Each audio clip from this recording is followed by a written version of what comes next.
Hello mister மஞ்ச சட்டை, hello mister சிகப்பு சட்டை. என்ன குழுக்கெல்லாம் ஓவரா இருக்கு? அது ஒண்ணும் இல்லைங்க, காலையில டீ போட்டனுங்க, அதான் நல்லா கலக்கிக்கிட்டு இருக்கேன். இப்பெல்லாம் டீ குடிக்கிறது கூட இந்த கப்புல தான் பாத்துக்கங்களேன். ஓஹோ, ஃபர்ஸ்ட் டைம் குடிக்கிறீங்கல்ல, அப்படிதான் இருக்கும். குடிங்க குடிங்க, அதுக்குன்னு ரொம்ப குளுக்காதீங்க. இருக்கிறது ஒரு கப்பு உடஞ்சிரு கிடைச்சிட போகுது.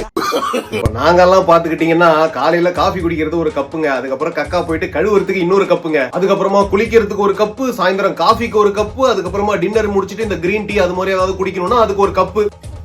இதுக்கு நடுவுல எங்களுக்கு ஏதாவது போர் அடிச்சா சும்மா இந்த எக்ஸ்ட்ரா கரிக்குலர் ஆக்டிவிட்டிஸ் பண்ணணும், இந்த கார்டனிங் அந்த மாதிரி ஏதாவது ஆக்டிவிட்டிஸ் பண்ணணும்னா கழுத இந்த சாம்பியன்ஸ் லீக் கப் 2 கப் சும்மா தானே இருக்கு, அதுல ஒண்ணு எடுத்து யூஸ் பண்ணிக்கிறது. அப்புறம் அந்த இன்னொரு கப்ப இந்த ஃபுட் டெலிவரி ஏதாவது பண்ணா இந்த ஸ்விக்கி ஜொமேட்டோ பிரதர்ஸ் வரும்போது அவங்களுக்கு தண்ணி கிண்ணி கொடுக்கறதுக்கு யூஸ் பண்ணிக்கிறதுங்க. இப்போ அதெல்லாம் பண்ணி போர் அடிச்சு டயர்ட் ஆகி எல்லாத்தையும் ஷோகேஸ்ல வச்சு அழகு பாத்துக்கிட்டு இருக்கோமுங்க. சார், உங்களை எப்படி சார் வெறுப்பேத்துறது, கொஞ்சம் சொல்லுங்களேன் ப்ளீஸ். தம்பி, எனக்கு நல்லா புரியுது, ஃபர்ஸ்ட் டைம் கப் அடிச்சிருக்கீங்க, கன்னி சாமியா இருக்கும் போது அதோட எக்ஸைட்மெண்டே வேற. யாருக்கிட்டயாவது போய் கம்பு சுத்தணும் அப்படின்ட்டு நேச்சுரலா தோணும், தாராளமா சுத்துங்க. ஆனா அதுக்கு நாங்க ஆள் இல்லைங்க, அவ்வளவுதான் சொல்றோம்.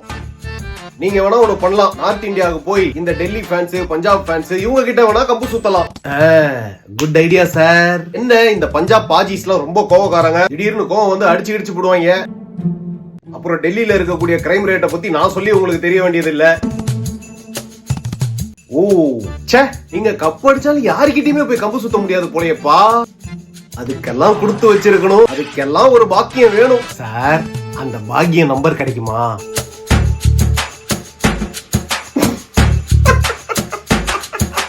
அன்பிலீவபிள் தம்பி நீங்க.